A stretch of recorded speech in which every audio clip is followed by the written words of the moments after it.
mismo impacto, hermano, solamente escucharlo que practicarlo. Y siempre damos tiempo, el día final, en esta ocasión no lo tendremos porque no será un taller tan largo que podamos tocar todos los temas que tenemos que tocar, pero en la mayoría de talleres que tenemos de 6, 7, 8 días, podemos darle un día a los maestros para que compartan o para que practiquen lo que han aprendido.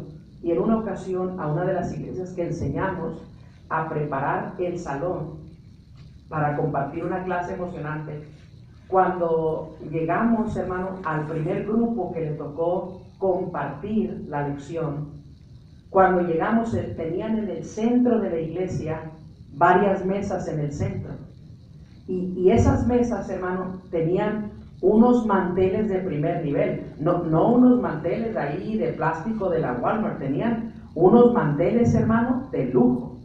Los centros de las mesas eran de lujo. Y la comida en la mesa, hermano, un pollo rostizado, espagueti con bolas de carne, un poquito de carne asada, de repente aquí unos churros locos, de repente tostilón, y tenían en el centro, pero ir, hermano, un banquete. Y cuando llegamos, hermano, los maestros encargados de compartir la clase nos sentaron alrededor de la mesa.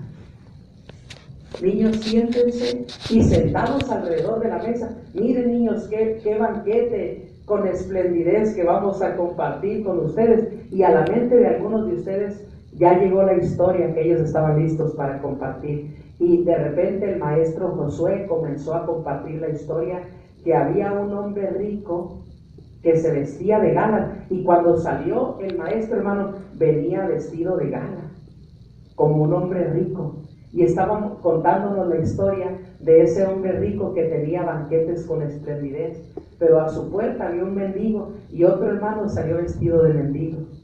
Y ellos contaron la experiencia que uno, por haber temido a Dios, escuchó el evangelio y fue con el Señor, pero el otro fue condenado al infierno. Y contaron una historia muy especial, muy conmovedora, muy atractiva, que si yo hubiese sido un niño, hermano, hubiese sido muy atraído por esas enseñanzas. Sabe que con una enseñanza así, hermano, bueno, no tiene que saberlo, no he dado ese dato, pero con una enseñanza así, mi hermanito Ismael, de 6 años de edad, se levantó una noche, hermano, pero llorando, estaba llorando como si hubiera visto una película de terror, estaba bien conmovido, se levantó y despertó a mi papá y me dijo: papá, tengo mucho miedo. ¿De qué tienes miedo? Dijo: tengo mucho miedo, papá. Mi maestra habló del infierno, yo no quiero ir al infierno, yo no me quiero quemar, papá, ¿qué hago? Y tiene que entender, hermano, tiene que entender esto. Los niños tienen que escuchar del infierno. No los tiene que asustar con el infierno, pero los niños tienen que saber del infierno. Porque un niño que pasa del estado de inocencia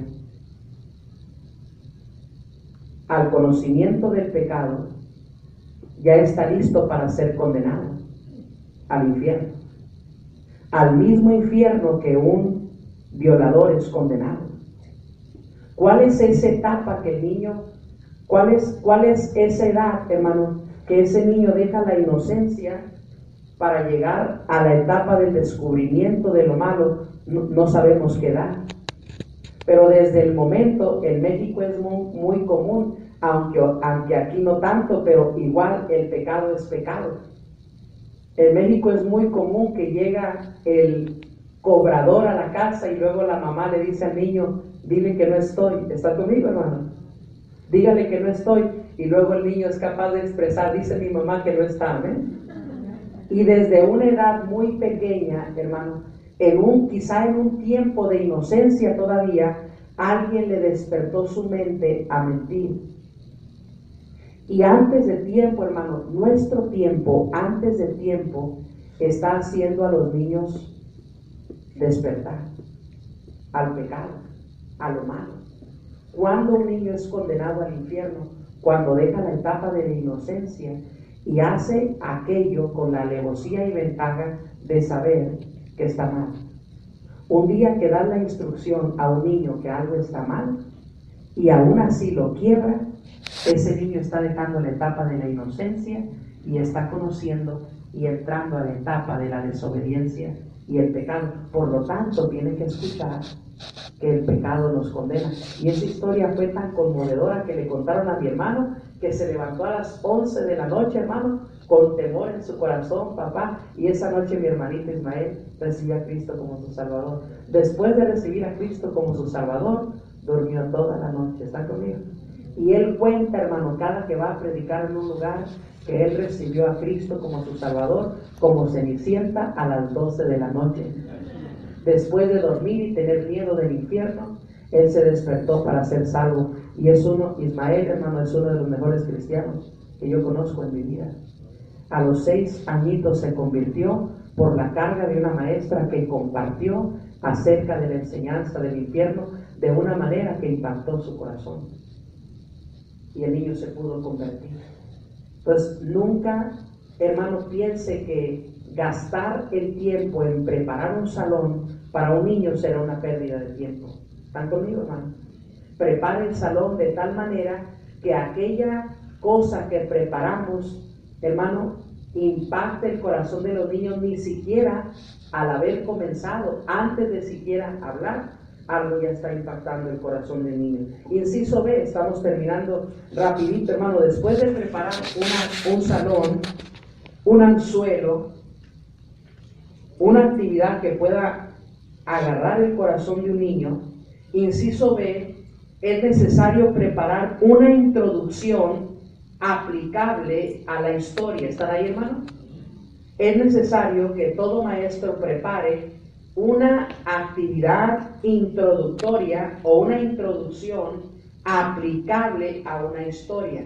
Después de un programa, que esa es otra clase, hermano, después de cantar, después de pasar la lista, después de jugar, después de que el niño ha tenido cosas interactivas en una clase, es necesario que tenga una introducción que le ayude a olvidar a todo lo que ha hecho hasta ese momento. Antes de pasar a la historia, el niño tiene que experimentar algo que le baje un poco las pilas.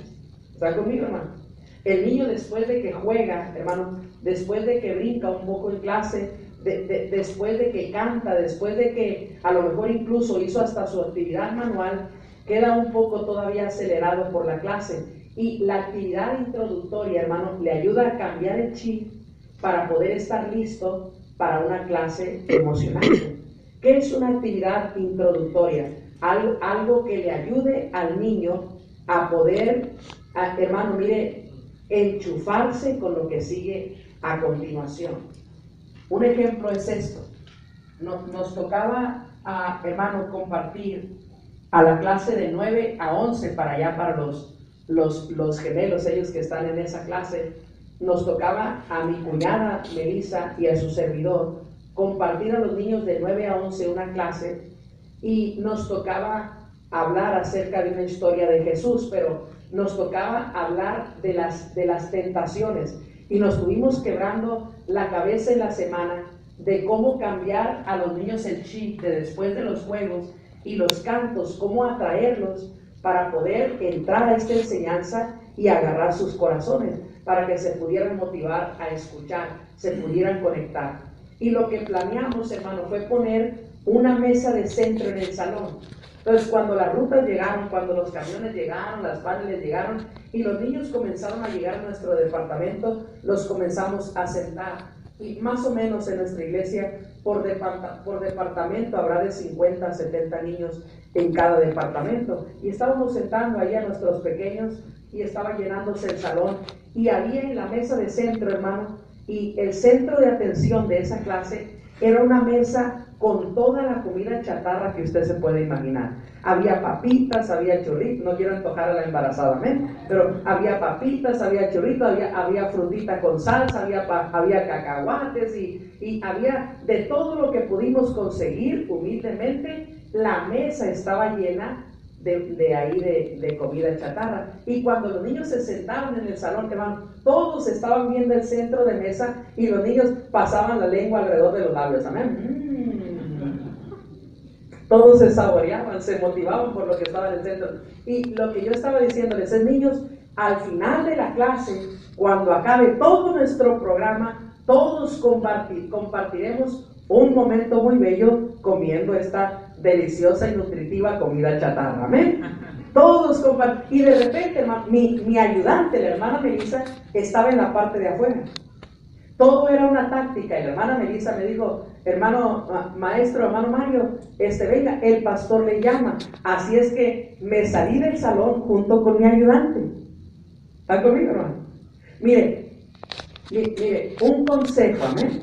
Nunca le den la espalda a un departamento, a menos que tengan algo planeado, amén. Pero le dimos la vuelta a 50, 60 chamacos. Cuando nosotros salimos del salón, estábamos viendo por una rendija en la ventana, hermano, espiando. Cuando nosotros salimos del salón, todos como a abejas al panal, ¿eh? Todos llegaron a la mesa y traíamos unos niños. En aquel entonces, hermano, estábamos trayendo unos niños de la colonia del Niño. No sé cuántos de ustedes sepan, pero aquellos damnificados, aquellas personas damnificadas del huracán El Niño del 93, las mandaron para una colonia al final de Tijuana. Esas personas, hermano, son las personas más humildes de todo Tijuana. En aquel tiempo yo mismo estaba trayendo a la gente de esta colonia, pero esos niños, hermano, mire, eran desastrosos con D mayúscula, hermano, con ganas. Esos niños me hacían recordar mucho mi niñez. Literalmente yo crecí en la calle como muchos de esos niños y era muy conmovedor. Pero cuando nos salimos del salón, esos niños son los primeros que se dejaron venir a la mesa. Y cuando los niños se acercaron a la mesa, en aquel entonces el hijo de mi pastor, Bobby, el menor, estaba pequeño, estaba en mi clase de 9 a 11 años. Y cuando los niños se dejaron ir a la mesa, Bobby les dijo: el maestro dijo que no agarraran. Al final todos vamos a comer. Y luego uno de los niños del Niño, hermano, ahí refutando la palabra, uno de los niños dijo: ¿y tú quién eres? Tú no eres el maestro, le digo.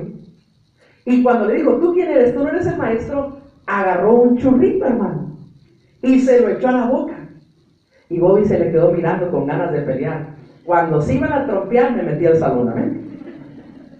Cuando me meto al salón, todos se regresan a su lugar. Y les dije: niños, ¿no les dije que todos comeríamos hasta el final?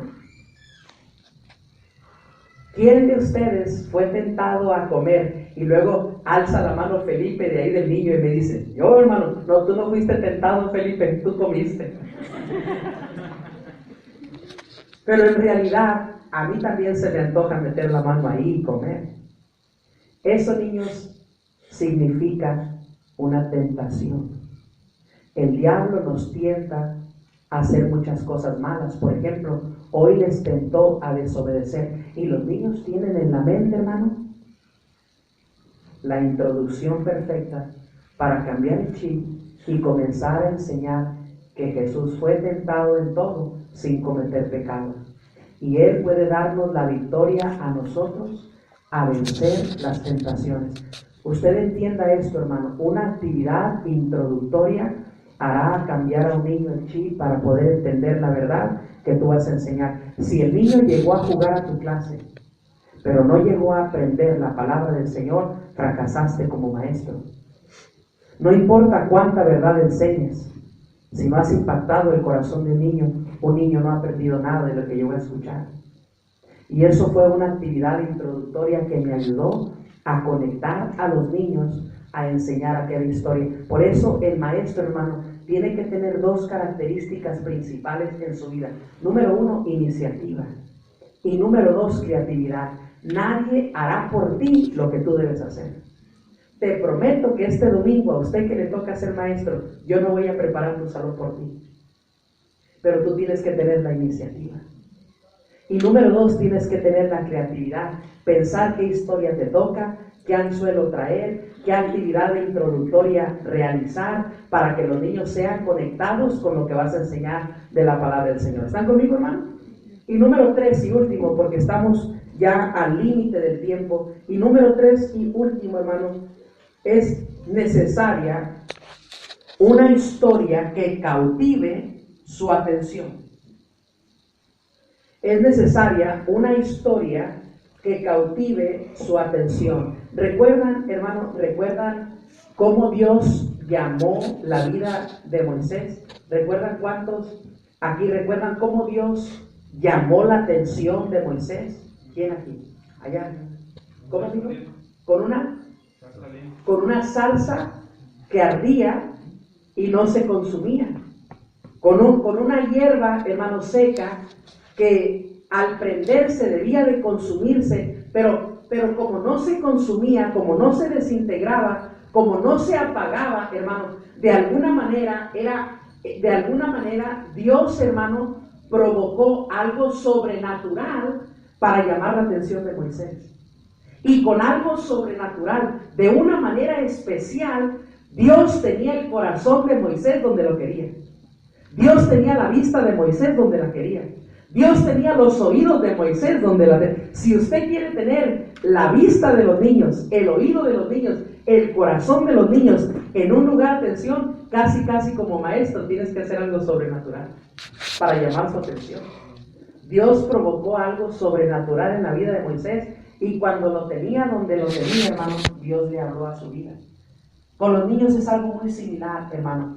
El maestro tiene que preparar una historia que realmente cautive su corazón. El maestro debe de aprender a modular su voz, el maestro debe de aprender a transformarse, debe de aprender a formar a diferentes escenas en las que pueda contar a los niños de manera diferente esas hermosas historias de la Biblia.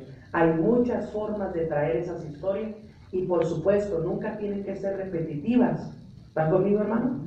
Siempre pueden ser de manera diferente, de tal manera que el niño nunca se enfade y siempre reciba algo nuevo en cuanto a una lección de la palabra del Señor.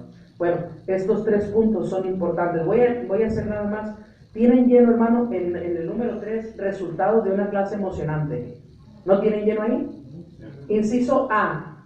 ¿Cuáles son los resultados de una clase emocionante? Inciso A, una fiel asistencia. Siempre que tú seas un maestro emotivo, tendrás una audiencia. ¿Amén?